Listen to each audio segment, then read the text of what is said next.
After this, Paul left Athens and went to Corinth, and he found a Jew named Aquila, a native of Pontus, recently come from Italy with his wife Priscilla, because Claudius had commanded all the Jews to leave Rome, and he went to see them. And because he was of the same trade, he stayed with them and worked, for they were tent makers by trade.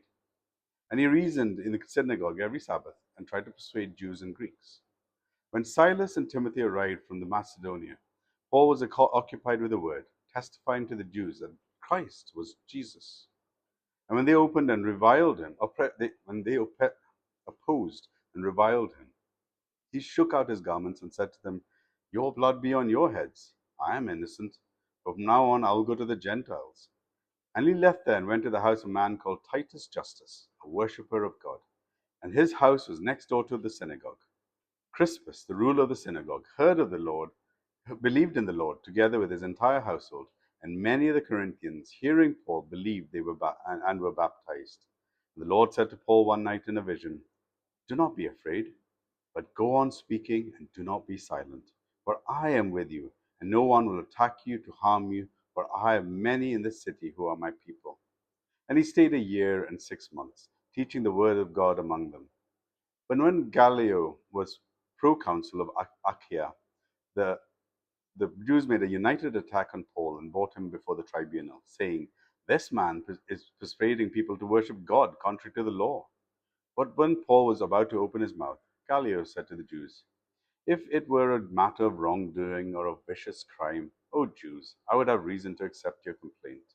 But since it's a matter of questions about words and names and your laws, see to it yourself. I refuse to be a judge on these things." And he drove them from the tribunal. They all seized Sosthenes, the ruler of the synagogues, and beat him in front of the tribunal. But Gallio paid no attention to any of this. After this, Paul stayed many days longer and then took leave of the brothers and set sail for Syria, and with him Priscilla and Aquila. At the Cenchreae he had his hair cut, for he was under a vow.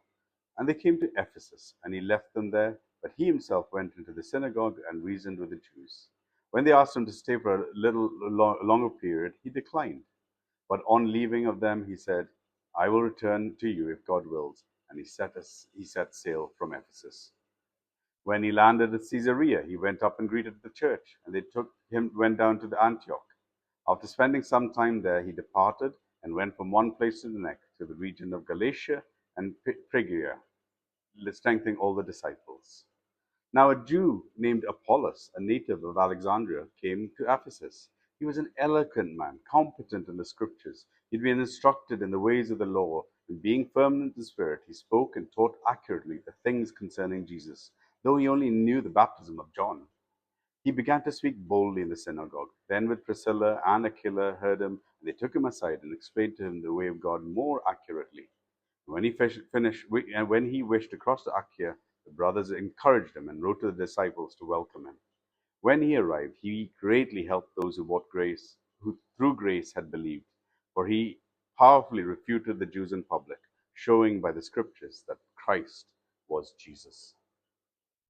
Acts chapter 18.